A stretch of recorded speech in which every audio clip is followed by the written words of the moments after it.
حضور مجدد پاک فرماتے ہیں اس سوسائٹی کا بھی ایک ظاہر ہے اور ایک باطن ہے. سمجھ رہے ہیں نا بات حضور؟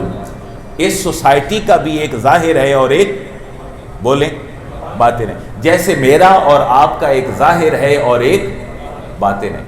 اچھا یہ پوری کی پوری جو سوسائٹی ہے یہ ظاہر ہے. مسجد، سکول، کالج، مقننہ، انتظامیہ، عدلیہ، پورے کے پورے افراد معاشرہ یہ کیا ہیں؟ ظاہر ہیں. یہ گویا کہ جسم ہیں. ان کے اندر روح کیا ہے؟ میں آپ سے پوچھتا ہوں، پورا معاشرہ، پوری دنیا، پورا پاکستان، اس کے لوگ 22، 23، 24 کروڑ مل جائیں، یہ ایک جسم کی طرح ہیں. یہ ایک، ان کے اندر روح اور ان کے اندر باطن کون ہے؟ ویسے ہی شیئر کریں کہ ان کے اندر باطن کیا ہوگا.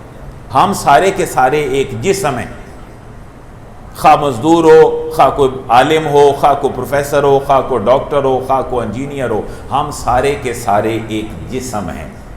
ان کے اندر روح اور ان کا باطن کون ہے؟ یہ پورا معاشرہ ہی جسم ہے. اور اس کی روح کیا ہے؟ حضرت مجدد پاک فرماتے ہیں اس پورے معاشرے کے ظاہر کی روح اس وقت کا حکمران ہے. اس وقت کا حکمران ہے، وہ روح ہے. اور افراد معاشرہ جو اس کے محکوم ہیں وہ سارے کے سارے اس کا جسم ہے. یہ سوسائٹی پھر ٹھیک کیسے ہوگی؟ حضور مجدد پاک فرماتے ہیں کیا یہ جسم ٹھیک ہوگا تو ٹھیک ہوگی، یا اس کے اندر جو روح ہے وہ جب ٹھیک ہوگی تو ٹھیک ہوگی. میں اس مکتوب کو پڑھتا ہوں. یہ سارا مکتوب دفتر دوم کا مکتوب نمبر 67 لکھنے کے بعد فرماتے ہیں اب ہم اصل بات کو بیان کرتے ہیں. میں ترجمہ پڑھ رہا ہوں، صرف میرے پاس بھی اردو ترجمہ ہے. اب ہم اصل بات کو بیان کرتے ہیں اور کہتے ہیں کہ آپ کو معلوم ہے کہ بادشاہ روح کی مانند ہے اور تمام انسان جسم کی طرح ہے.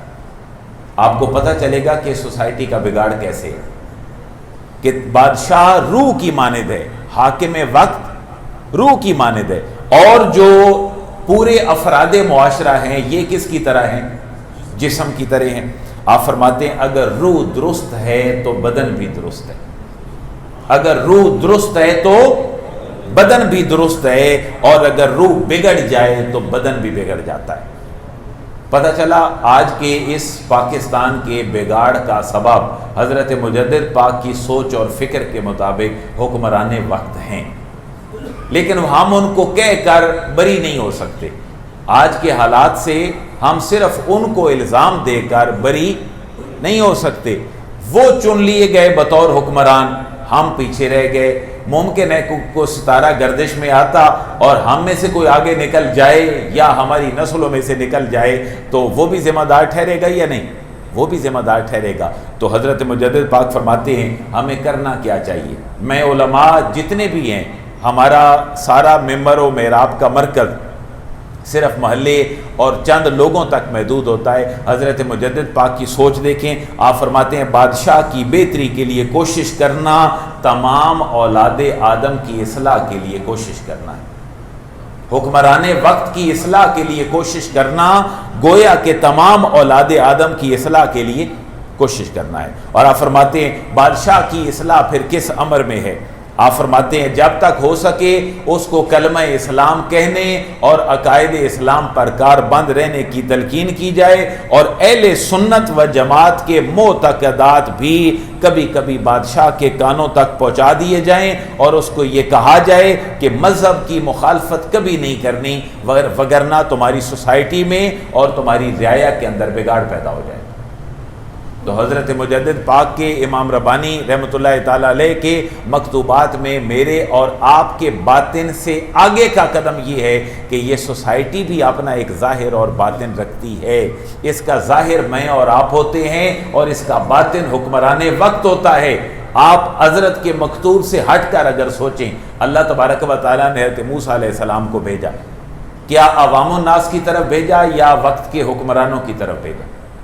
وقت کے حکمرانوں کی طرف بھیجا، اور پھر جب بھیجا تو اللہ سے دعا کی حضرت موسیٰ علیہ السلام نے، اے اللہ میرا سینہ کھول دے، رب اشرح لی صدری ویسر لی امری واحلل عقدۃ من لسانی یفقہوا قولی، اللہ میرے بھائی کو بھی میرے ساتھ کر دے تاکہ میں اس اپنے وقت کے حکمران کی اصلاح کر سکوں۔ آپ حضرت ابراہیم خلیل اللہ کو دیکھیں علیہ السلام، کیا آپ عوام کی اصلاح کے لیے آئے یا حکمران وقت کی اصلاح کے لیے آئے؟ بولیں، حکمران وقت کی اصلاح کے لیے آئے۔ اس وقت کا حکمران کون ہے؟ نمرود ہے، اور آپ نے پھر جتنے بھی اللہ کی دی ہوئی طاقتیں تھیں ان کو وہ بروئے کار لائے اور اصلاح کے لیے آپ نے کوشش فرمائی، اور جتنی اللہ کو منظور تھی وہ اصلاح ہو گئی۔ میری اب تک کی گفتگو کا خلاصہ کیا ہے کہ میرا ظاہر بھی ہے اور میرا باطن بھی ہے، اس سوسائٹی کا ظاہر بھی ہے اور اس سوسائٹی کا ایک باطن بھی ہے۔ میرا ظاہر کیسے ٹھیک ہوگا؟ اس کے لیے پوری شریعت کے اندر حضرت مجدد پاک رحمۃ اللہ تعالی علیہ نے عقائد، عبادات اور معاملات میں دین کو تقسیم کر کے اپنے پورے مکتوبات کی ترتیب میرے اور آپ کے سامنے رکھ دی، اور آپ کے مکتوب کی جتنی ترتیب ہے وہ بھی سب سے پہلے میرے باطن کی اصلاح کے لیے۔ آپ ذرا فگر دیکھیں، ظاہر کی اصلاح تو ہو گئی وضو سے، جسم سے، طہارت سے، نئے لباس سے، مختلف کام کرنے سے، لیکن باطن کی طہارت کیسے ہوگی؟ اپنی فکر کو ٹھیک کرنے